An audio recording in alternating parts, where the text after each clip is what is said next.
Chaque jour, Charles et Carole vous présentent la leçon de l'école du sabbat.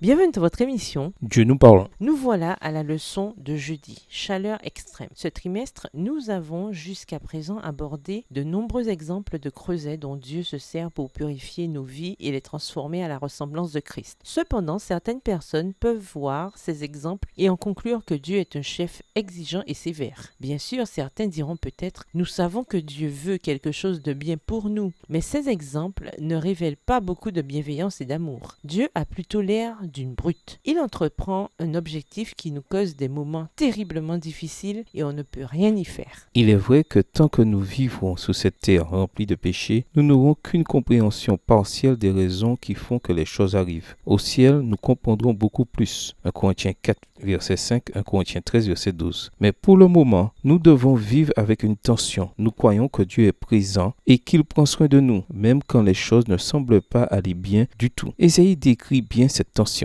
Lisons Ésaïe 43, les versets 1 à 7. Mettez par écrit les différentes manières dont Dieu assure son peuple de consolation quand ils traverseront l'eau et le feu. Quelle image de Dieu cela vous donne-t-il? De quelles promesses pouvez-vous vous réclamer? Ésaïe 43, 1 à 7. Ainsi parle maintenant l'Éternel qui t'a créé, ô Jacob, celui qui t'a formé, ô Israël. Ne crains rien, car je te rachète. Je t'appelle par ton nom. Tu es à moi. Et si tu traverses les eaux, je serai avec toi. Et les fleuves, ils te submergeront point. Si tu marches dans le feu, tu ne te brûleras pas, et la flamme ne t'embrasera pas. Car je suis l'Éternel, ton Dieu, le Saint d'Israël, ton Sauveur. Je donne l'Égypte pour ta rançon, l'Éthiopie et Saba à ta place. Parce que tu as du prix à mes yeux, parce que tu es honoré et que je t'aime, je donne des hommes à ta place et des peuples pour ta vie. Verset 5. Ne crains rien car je suis avec toi, je ramènerai de l'Orient ta race et je te rassemblerai de l'Orient. Je dirai au septentrion, donne, et au midi, ne retiens point. Fais venir mes fils des pays lointains et mes filles de l'extrémité de la terre. Tous ceux qui s'appellent de mon nom et que j'ai créé pour ma gloire, que j'ai formé et que j'ai fait. Nous pourrions résumer ce que nous avons appris des causées de Dieu de trois manières. D'abord, la chaleur extrême qui vient de Dieu ne sert pas à nous détruire, nous, mais à détruire notre péché. Ensuite, la chaleur extrême de Dieu ne sert pas à nous rendre malheureux, mais à nous rendre purs, tels que nous avons été créés. Troisième chose, Dieu prend soin de nous en toutes choses. Son amour est constant et tendre, et il ne nous laissera jamais seuls, quoi qu'il advienne. Que nous enseignent ces versets sur les actes et le caractère de Dieu? Psaume 10, les versets 13 et 14, Matthieu 28, le verset 20, 1 Corinthiens 10, le verset 13, 1 Pierre 1, le verset 7.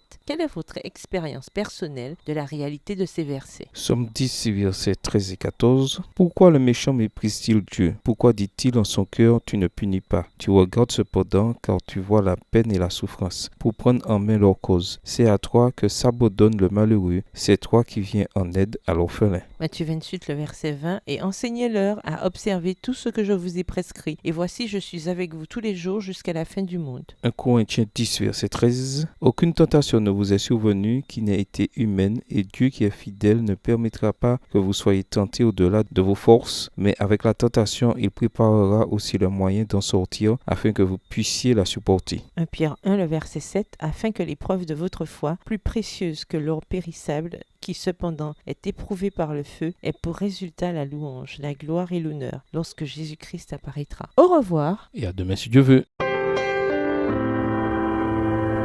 Dieu nous parle. Chaque jour, Charles et Carole vous présentent la leçon de l'école du sabbat.